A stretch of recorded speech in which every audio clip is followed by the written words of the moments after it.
नमस्कार दोस्तों, आज हम आपको भारत के 12 ज्योतिर्लिंग धामों की यात्रा पर ले चलेंगे। ये पवित्र स्थल भगवान शिव के प्रमुख तीर्थ स्थल माने जाते हैं, जहां भोलेनाथ ने ज्योति के रूप में प्रकट होकर जगत का उद्धार किया था। हर ज्योतिर्लिंग का अपना अलग महत्व है, अपनी अलग कहानी है और अपने अलग आकर्षण है। तो चलिए तैयार हो जाइए श्रद्धा और भक्ति के रंगों में रंगने के लिए, क्योंकि आज हम आपको दर्शन कराएंगे इन 12 ज्योतिर्लिंगों के, जिनके दर्शन मात्र से ही जीवन धन्य हो जाता है।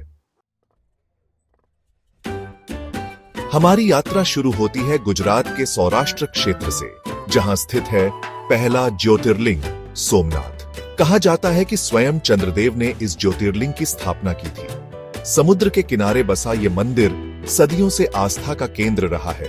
कई बार तोड़ा गया, फिर भी हर बार और भी भव्य रूप में फिर से निर्मित हुआ। सोमनाथ मंदिर की वास्तुकला अद्भुत है। यहां आकर आप भगवान शिव की महिमा का अनुभव कर सकते हैं।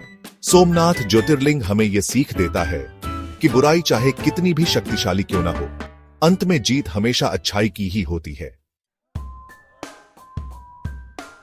हमारी अगली मंजिल है आंध्र प्रदेश का श्रीशैलम, जहां स्थित है दूसरा ज्योतिर्लिंग मल्लिकार्जुन।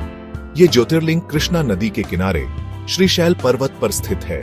कहा जाता है कि यहाँ भगवान शिव अपनी पत्नी देवी पार्वती के साथ विराजमान हैं। मल्लिकार्जुन मंदिर की खूबसूरती देखते ही बनती है। यहाँ आने वाले हर भक्त को भगवान शिव और देवी पार्वती का आशीर्वाद प्राप्त होता है।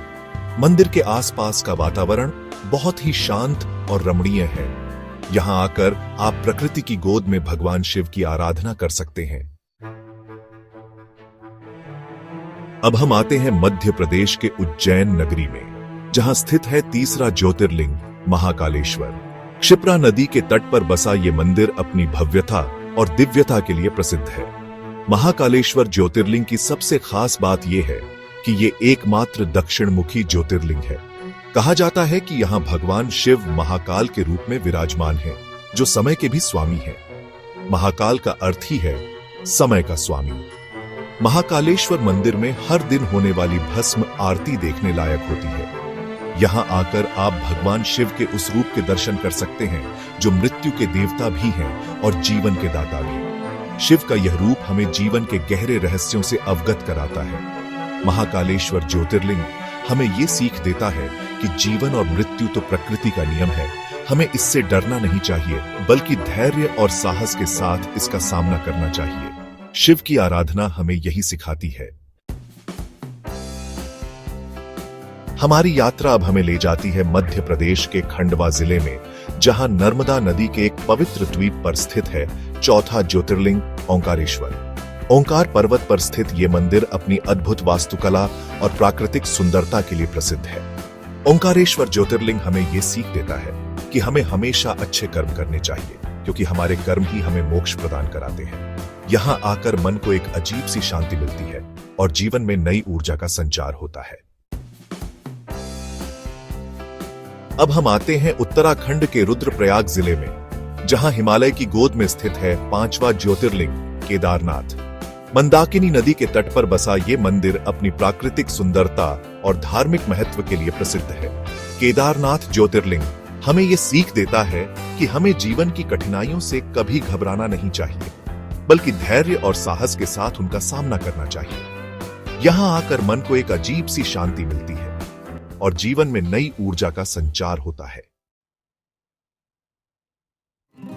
हमारी यात्रा अब हमें ले जाती है महाराष्ट्र के पुणे जिले में, जहां सह्याद्री पर्वत श्रृंखला में स्थित है छठा ज्योतिर्लिंग भीमाशंकर। भीमा नदी के किनारे बसा ये मंदिर अपनी प्राकृतिक सुंदरता और धार्मिक महत्व के लिए प्रसिद्ध है। भीमाशंकर ज्योतिर्लिंग हमें यह सीख देता है कि हमें जीवन में हमेशा सच्चाई और ईमानदारी के रास्ते पर चलना चाहिए। यहां आकर मन को एक अजीब सी शांति मिलती है और जीवन में नई ऊर्जा का संचार होता है। काशी विश्वनाथ ज्योतिर्लिंग मोक्ष का द्वार, एक ऐसा स्थान जहां आत्मा को शांति और मुक्ति मिलती है।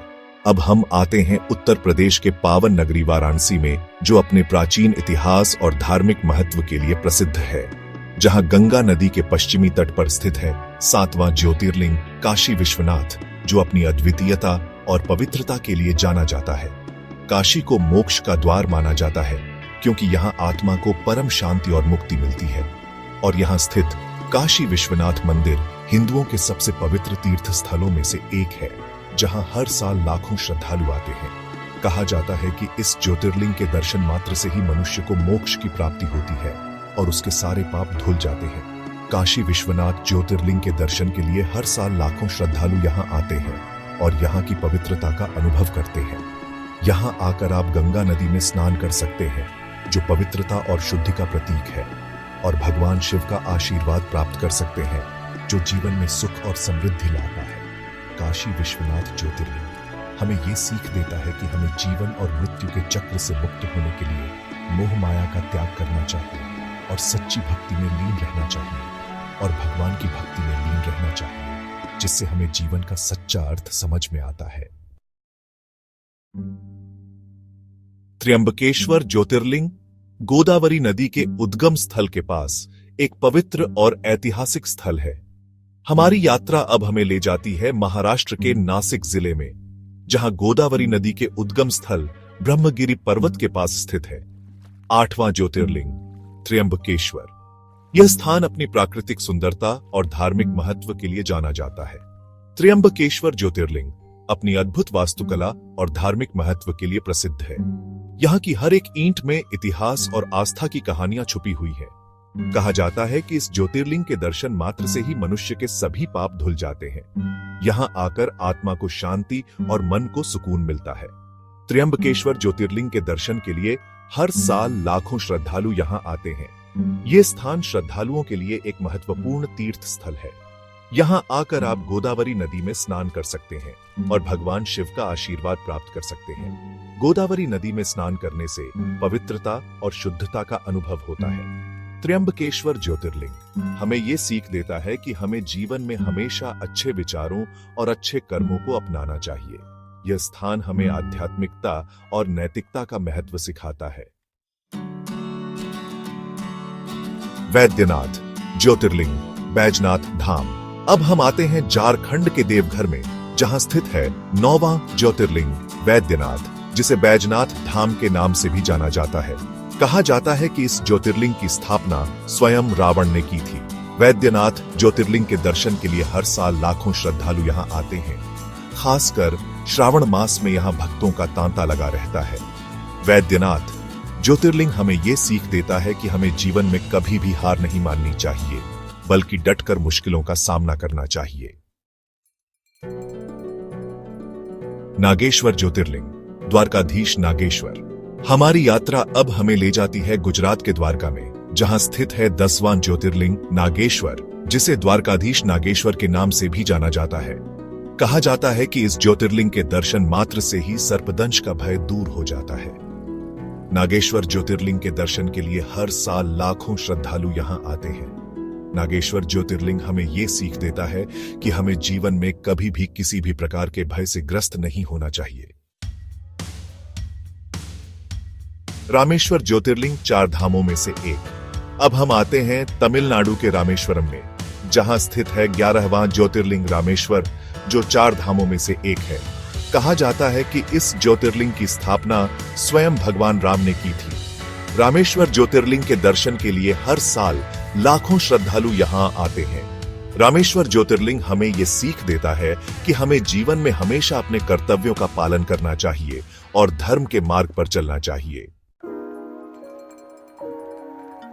घृष्णेश्वर ज्योतिर्लिंग घुश्मेश्वर। हमारी यात्रा का अंतिम पड़ीडी ढाब है महाराष्ट्र के औरंगाबाद जिले में, जहां स्थित है 12वां ज्योतिर्लिंग कृष्णेश्वर, जिसे घुश्मेश्वर के नाम से भी जाना जाता है। कहा जाता है कि इस ज्योतिर्लिंग के दर्शन मात्र से ही संतान सुख की प्राप्ति होती है। कृष्णेश्वर ज्योतिर्लिंग के दर्शन के लिए हर साल लाखों श्रद्धालु यहाँ आते हैं। कृष्णेश्वर ज्योतिर्लिंग हमें ये सीख देता है कि हमें जीवन में कभी भी निराश नहीं होना चाहिए, बल्कि भगवान पर विश्वास रखना चाहिए। आउटरो ज्योतिर्लिंग यात्रा, एक अविस्मरणीय अनुभव। तो दोस्तों, ये थे भारत के 12 ज्योतिर्लिंग धाम। ये 12 ज्योतिर्लिंग न सिर्फ धार्मिक स्थल हैं, बल्कि हमारी संस्कृति और इतिहास के प्रतीक भी हैं। इनकी यात्रा हमें आध्यात्मिकता से जोड़ ढाती है, हमें जीवन जीने की नई राह दिखाती है। अगर आपको ये वीडियो पसंद आया हो तो इसे लाइक और शेयर जरूर करें और ऐसे ही ज्ञानवर्धक और मनोरंजक वीडियो देखने के लिए हमारे चैनल को सब्सक्राइब करना न भूलें। धन्यवाद।